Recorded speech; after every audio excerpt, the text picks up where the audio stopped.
अब हम ये देखते हैं पैराडाइम।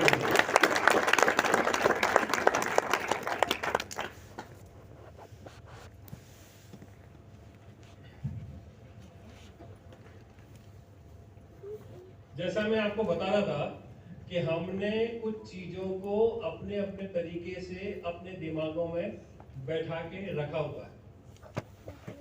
पैराडाइम को हम एक तरीके से प्रतिमान भी बोल सकते हैं, या फिर हम कुछ सिद्धांत हैं जो बन चुके हैं, हमें लगता है कि चीजें इसी तरीके से चल सकती है और हम वैसे वैसे सोचते हैं।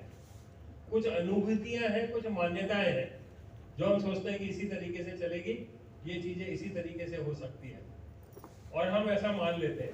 हमारा एक पैराडाइम बन जाता है। पैराडाइम का मतलब हम और क्या बोल सकते हैं, अपना दृष्टिकोण।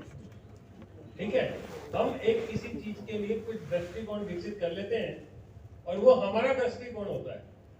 हमारा दृष्टिकोण है किसी भी चीज को देखने का, समझने का। आपका दृष्टिकोण मतलब जितने लोग भी आप लोग बैठे हुए हैं, सबका किसी किसी चीज को लेके अपना अपना दृष्टिकोण हो सकता है।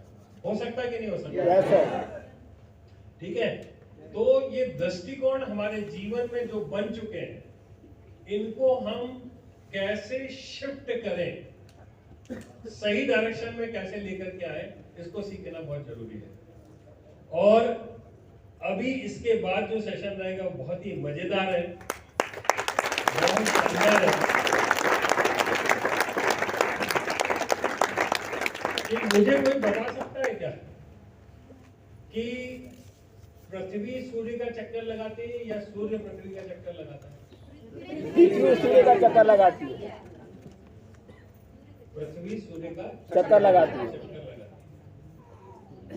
लेकिन 1543 में कोपरनिकस करके ये विद्वान हुए हैं, इन्होंने पहली बार पता किया था कि पृथ्वी सूर्य का चक्कर लगाती है। लेकिन इसके पहले तक ये मान्यताएं थी कि सूर्य पृथ्वी का चक्कर लगाती है, क्योंकि पृथ्वी पे कौन लोग रहते हैं? इंसान रहते हैं। और इंसान जहाँ रहता है, इंसान को ये लगता है कि वही सबसे बड़ा और सबसे कामयाब चीज है इस धरती पर या इस ब्रह्मांड में। और जब वो धरती पर है तो उसी के तो चक्कर लगाएगा। सूर्य चक्कर लगाएगा, हम तो किसके चक्कर लगाएंगे? ठीक है, हम किसके क्यों चक्कर लगाएंगे? तो 1543 तक तो लोग ऐसी मान्यता के साथ जीते रहे। उससे कोई फर्क पड़ा क्या? अच्छा ये बताओ कि हमारे जीवन में कौन सा फर्क पड़ जाएगा? पृथ्वी सूर्य का चक्कर लगाए या सूर्य पृथ्वी का चक्कर लगाए? कुछ फर्क पड़ने वाला है क्या? लेकिन बहुत बड़ा फर्क पैदा हुआ जब पहली बार कोपरनिकस ने ये बात लोगों के सामने रखी। और जब रखी तो 100 साल तक उसकी बातों पर बिलीव भी नहीं हुआ। 100 साल के बाद मान्यता मिली है कि हाँ भाई, जो तू कह रहा है ना वही सही है। उसके पहले तक तो लोग मानने के लिए भी तैयार नहीं थे। ठीक है, कहने का मतलब यह है कि सारी दुनिया के लोग लगातार किसी एक चीज को कुछ गलत मान के चल सकते हैं। उनमें से हजारों वर्षों में, करोड़ों लोगों के बीच में से कोई एक इंसान होता है जो चीजों को अलग तरीके से देखने की हिम्मत करता है और एक नई चीज आपके सामने आती है। ये जो चीज मैंने आपको बताई कि इस व्यक्ति के पहले जो कुछ भी सोचा जाता था वो ये सोचा जाता था कि सूर्य जो है पृथ्वी का चक्कर लगाती है। बाद में पता चला कि पृथ्वी, न केवल पृथ्वी, बाकी सारी के सारे ग्रह रोटेट जो होते हैं वो होते हैं सूर्य के आसपास में। इसमें लेकिन गणितीय गणनाएं बदल गई, ज्योतिषीय गणनाएं बदल गई और बहुत सारा रिवोल्यूशन चेंज हो गया। एक तरीके से सारी चीजें पूरी तरीके से बदल गई, सिर्फ एक चीज को अलग तरीके से देखने की वजह से। आप समझ रहे हो बात को? मैं यही चाहता हूं कि हमारा भी जो माइंडसेट हो गया है ना, वो चीजों को एक ही तरीके से देखने का विकसित हो गया है। हम जब भी सोचते हैं, जब भी देखते हैं, हमारे दिमाग में चीजों को उसी तरीके से देखने की आदत पड़ी हुई है और उसको चेंज करने की बहुत ज्यादा जरूरत है। और यदि इसको चेंज नहीं करोगे तो आपका जो माइंडसेट हो गया है, आपका नहीं, पूरी दुनिया में ऐसे हजारों लोगों का माइंडसेट है, वो उसी तरीके से चीजों को देखते हैं, उन्हीं मान्यताओं में रहते हैं, उसी तरीके से अपने जीवन को जीते रहते हैं। तो चेंज करना बहुत जरूरी है। ये एक बहुत बड़ा एग्जाम्पल आपके सामने है कि पूरी दुनिया लगातार किसी एक विश्वास पे चलती है और एक आदमी आता है, अलग तरीके से सोचता है, पूरी दुनिया का विश्वास बदल देता है। आप समझ रहे बात को? ये मैं इसमें बताना चाहता था।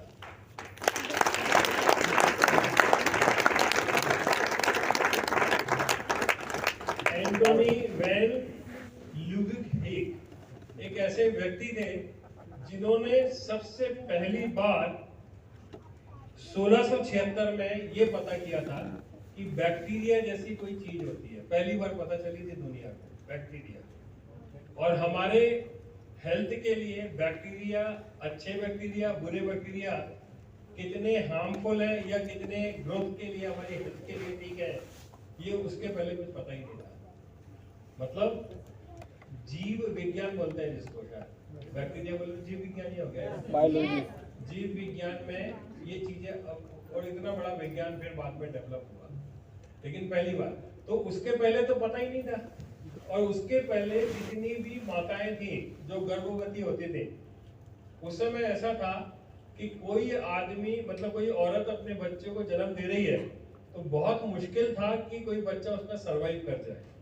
मतलब चांसेस जो होते थे 50-50% तक के होते थे।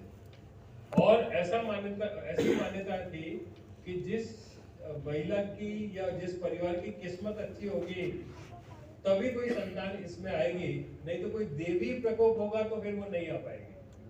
क्यों? क्योंकि बैक्टीरिया की वजह से इन्फेक्शंस होते थे और इन्फेक्शंस की वजह से डेथ रेट बहुत ज्यादा हुआ करते थे उस समय, क्योंकि लोगों को पता नहीं था।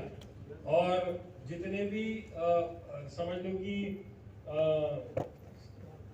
बच्चों को जन्म दिया जाता था माँ के द्वारा, वो सब इसी तरीके से दिया जाता था और इसकी वजह से इन्फेक्शंस होते थे और डेथ रेट बहुत ज्यादा था।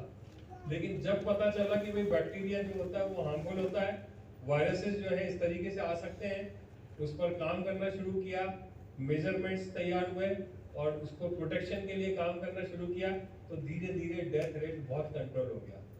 आज की डेट में मेरे ख्याल से डेथ रेट ना के बराबर ही है। कोई घरों में या गाँव में कोई अपने घर में कोई डिलीवरी करता होगा तो एक अलग बात है, अदरवाइज हमारा साइंस, मेडिकल साइंस इतना डेवलप हो गया है कि अब ऐसा कभी नहीं होता है कि कोई बच्चा जन्म लेते समय उसकी माँ को कोई प्रॉब्लम हो जाए। ठीक है, तो ये कैसे पता चला? ये पता चला जब इस व्यक्ति ने एंटोनी वैन ने जब अपनी रिसर्च करी और 1600 ईस्वी में उसने रिसर्च करी और पता किया कि नहीं भाई ये कुछ बैक्टीरिया है। पानी में उसने देखा कि कुछ ना कुछ उसमें जो माइक्रोब्स होते हैं वो उन्होंने देखना शुरू किया, वो चलते हुए दिखाई दिए।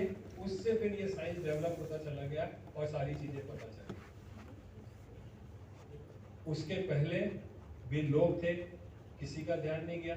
ऐसा क्या हुआ कि हजारों करोड़ों लोग में सालों साल ऐसे ही चलता रहा। एक व्यक्ति आता है, चीजों को अलग तरीके से देखता है और चीजें दुनिया में पूरी तरीके से बदल जाती है। ठीक है, मैं आपको सिर्फ यही बताना चाहता हूँ कि आप चीजों को अलग देखने के तरीकों पर थोड़ा सा साहस करो। आप थोड़ी सी हिम्मत से चीजों को अलग तरीके से देखने की कोशिश करो। जब भी हम सोचते हैं तो हम किसी न किसी के इन्फ्लुएंस में रहते हैं या फिर हम अपने आप को कमतर मानते हैं। हम अपने आप को मान लेते हैं कि ये काम तो हम कर ही नहीं पाएंगे और हम कहीं ना कहीं करने से पीछे रह जाते हैं। तो आपको इस सेशंस के बाद में जब भी मौका मिले, आपको अपने दिमाग को ओपन करने के लिए आपको कहीं ना कहीं नई नई तरकीबें, नए नए तरीके से सोचने के ऊपर हमेशा विचार करना चाहिए। कर सकते हो? यस। आप में क्षमताएं हैं, आप विचार कर सकते हो और आप धीरे धीरे अलग तरीके से सोचने के लिए सक्षम हो। ठीक है, तो अलग तरीके से सोचने में कोई मुश्किल नहीं है और होना भी नहीं चाहिए।